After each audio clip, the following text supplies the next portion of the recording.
Hello and welcome to FPL Chats.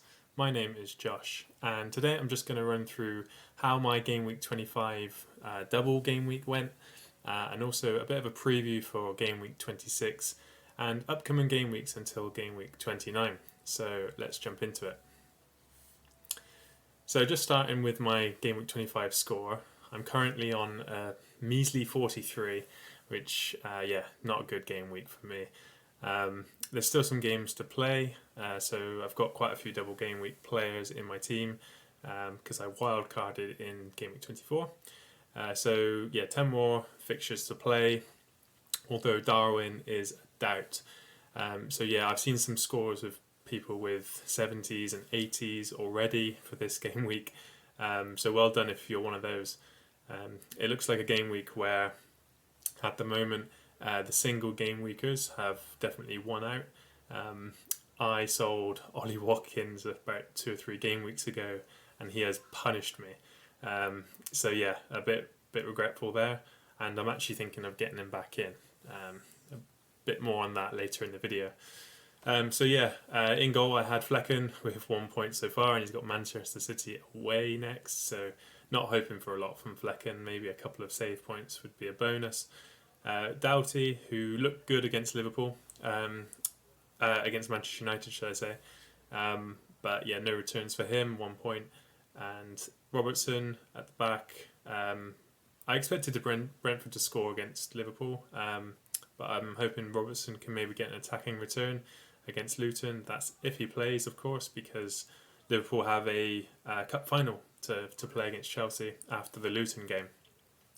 And finally, Reguilon at the back for me. He actually got an assist for Tony's goal, which was great. But no more points than that.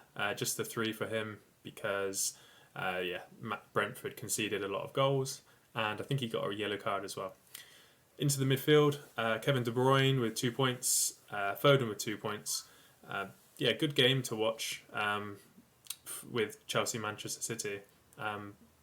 I think Foden and De Bruyne could have had returns if Haaland had finished his chances.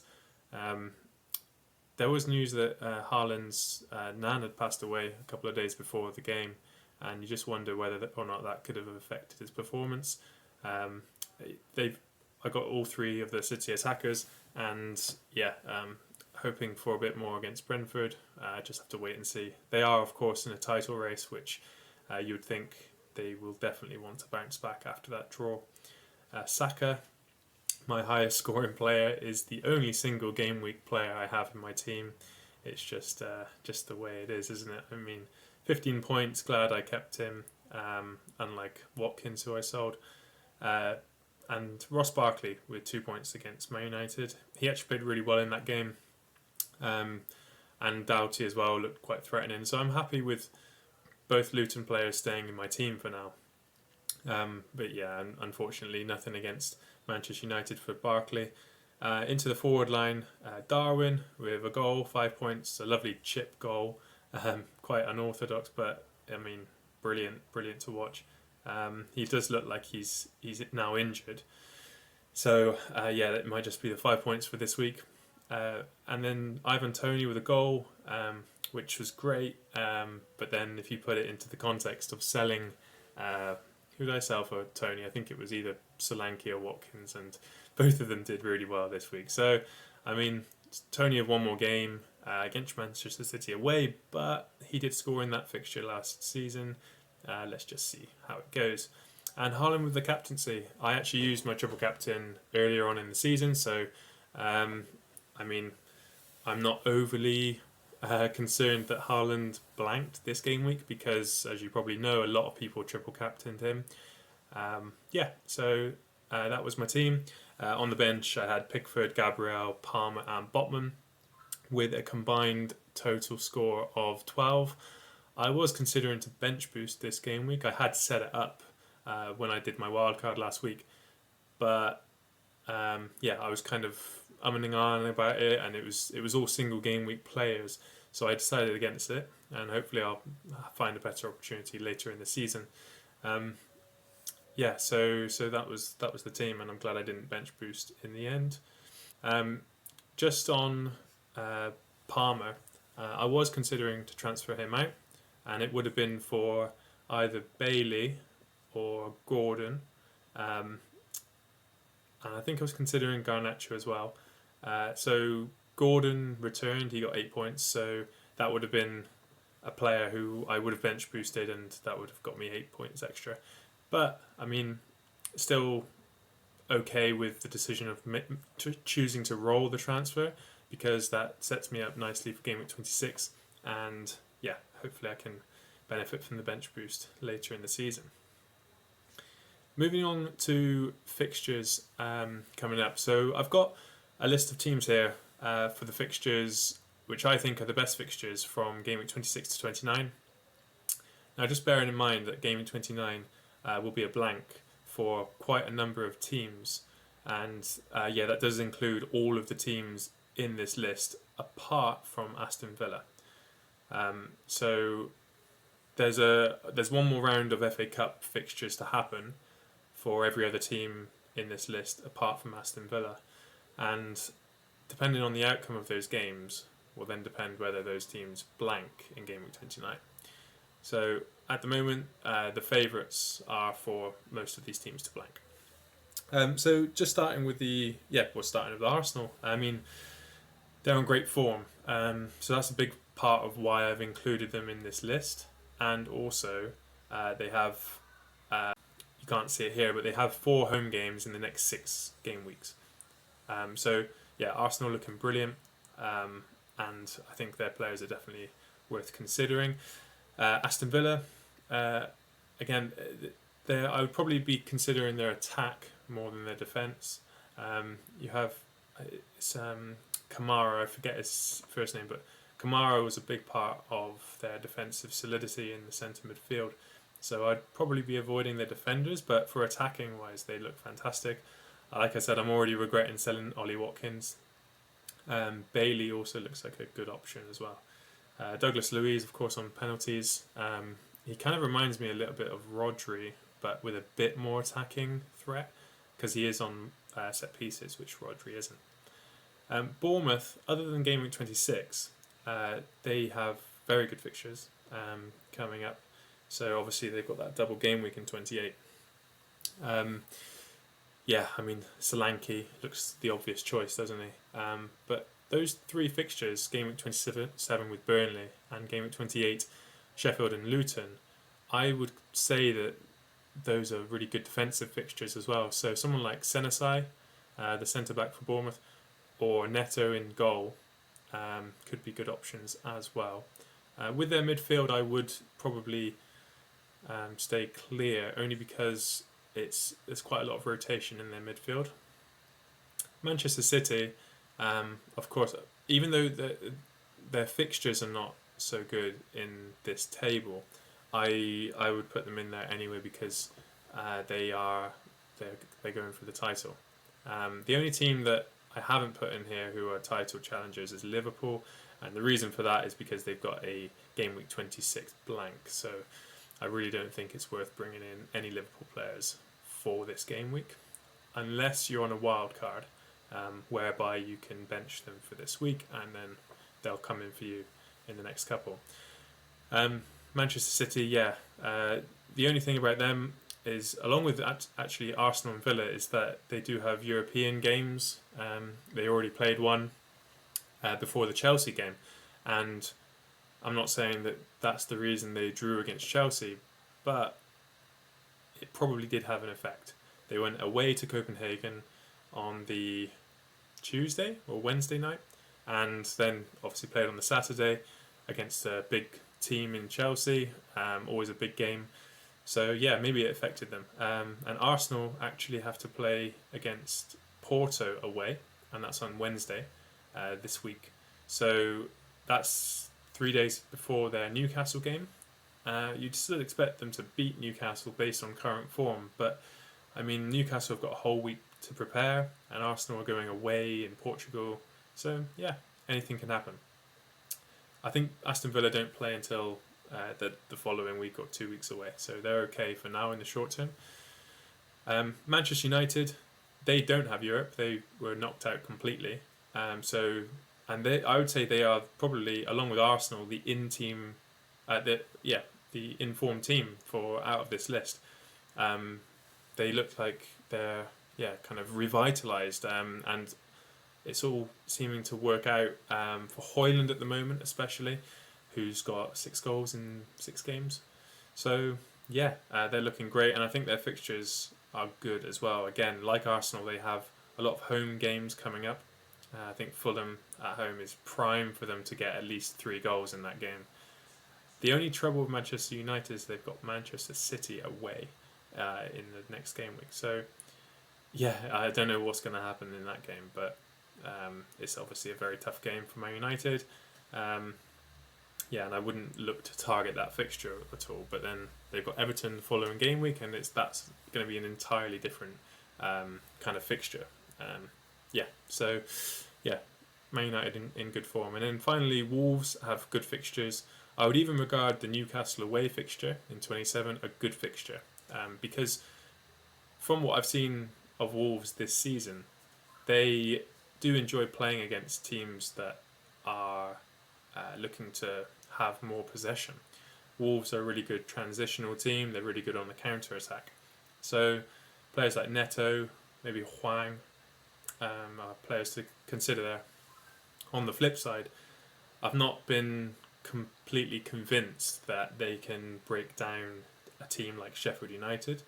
Of course, Wolves are probably the better team and they should win the game, but Sheffield United are more than capable of making it uncomfortable for Wolves. So, you look at the Sheffield United versus Aston Villa game, where Sheffield United went away from home and they drew 1-1. Nobody was expecting that result. Everybody was captaining Watkins in that game week. So, they've got it in them, albeit Sheffield United have been really poor recently. So, tough one to call, I think. That is the fixtures, teams that I think have the best fixtures coming up. On the next slide, I've just kind of cherry-picked some of the midfielders from some of those teams. I have left out a couple of names. I think Bailey and Douglas Luiz are worth considering. I think Adingra of Brighton is also worth considering, and possibly Gross there as well. And also Pedro Neto of Wolves. I think he's absolutely worth considering. But these are the 4 I've gone for. Mitoma, I think he looked fantastic against Sheffield United. Sheffield United were down to 10 men, so that will have an impact. But Mitoma, we've seen what he can do in the past. I think that he's proven he's probably one of the top 3 best dribblers in the league. He also can score, he can assist, he seems to be involved in a lot of attacks. I think Mitoma is someone who could do well over the next 3 or so fixtures. I just realised that I don't think I put Brighton in the fixture kind of list. I didn't put Brighton in there. I should have put Brighton because Brighton have really good fixtures coming up. 3 good fixtures. I think they've got Everton at home, they've got Fulham away, and then they've got someone else. Can't remember. Mitoma, he is nailed on most of the time. Sometimes he can get the odd benching, which isn't too often, but it can happen. Most of the time nailed. I would expect him to play a majority of minutes in the coming fixtures. The only negative for Brighton in general is that they have Europe coming up, and Zerbi will rotate like he always does. I think Mitoma is a good shout, to be honest. Moving on to Hwang Hee-chan. He was in fantastic form before Christmas, scoring a lot of goals. He's also on penalties, which is a super bonus. I could have gone for him or Neto in this, but I went for the goal scorer. Hwang has more goals and Neto has more assists. That's basically the crux of it. The only thing about Wolves, out of the 4 midfielders I've chosen here, they probably have the worst attack as a team. Like I said, I think they can struggle to come up against low blocks sometimes. But like Hwang being on pens does make a difference. Martin Odegaard, I wasn't considering him at all up until the last few game weeks. I think he's really started to hit some form, as have Arsenal. They're probably the best attack team-wise on this list. Odegaard doesn't have penalties, but he does seem to be involved in a lot of attacks at the moment. The only downside, I suppose, for Arsenal in general is that they have Europe. Like I said, they've got Porto coming up this week. I see how they... I think, for me, personally, Odegaard is someone to monitor. They've got Newcastle coming up this game week, and then they've got Sheffield United. So, Sheffield United, that's the money fixture. And they actually have a good 8 or 9 days gap between Newcastle and Sheffield United. So they have a massive amount of time to prepare for that game. Martin Odegaard is also the most expensive player on this list, so yeah, if you're looking for someone a bit cheaper, maybe he's an avoid for now. Garnacho, he is the cheapest player on this list, really good budget enabler. The only thing with Garnacho I would say is his finishing isn't too good, but he does have the ability to also be very explosive. I think that Man United are the team in form at the moment, so yeah, maybe Garnacho is someone you can go for. Or you can go for someone like Højlund, who I think is the best Man United option at the moment. Højlund has just been scoring for fun. He's really found his feet. He's a player I wanted to do well because he always works hard for the team. He has been... You could see before Christmas he was battling and running down the channels, and he was doing everything you want in a striker, but he just wasn't finding the goals at that point. And now I feel like his hard work is being rewarded. Like I said, with Manchester United, they've got no Europe, which is a big deal, I think. No midweek fixtures. They've got a FA Cup game coming up, but no Europe is 8 less games or so if you get to the semis or final, which is a big deal. The only thing I would say for Højlund, like I mentioned earlier, is that Manchester United are playing Manchester City in game week 27, which is not an ideal fixture. A bit like Bournemouth, who also have Manchester City in game week 26. But Højlund and Solanke have both been in form, so perhaps they can sneak a goal or something against the champions. The next striker I want to talk about, next forward, is Watkins, who, as I mentioned earlier, I regrettably sold, and he's punished me ever since. Watkins, I would say, I think he's the top scoring player in FPL over every player, 160 odd points so far. So yeah, lots of goals, lots of assists, and he's just Villa's main man, isn't he? I'm personally considering to get Watkins back in because I think I've made a mistake, and Villa still have good fixtures. So yeah, maybe a bit of a U-turn for me. Finally, Dominic Solanke. He has a double game week in 28. The best double game week that you probably get all season. Sheffield United and Luton both at home. He is the penalty taker. He is the main Bournemouth goal-scoring threat, and I think you have to have him for the 28. You have to.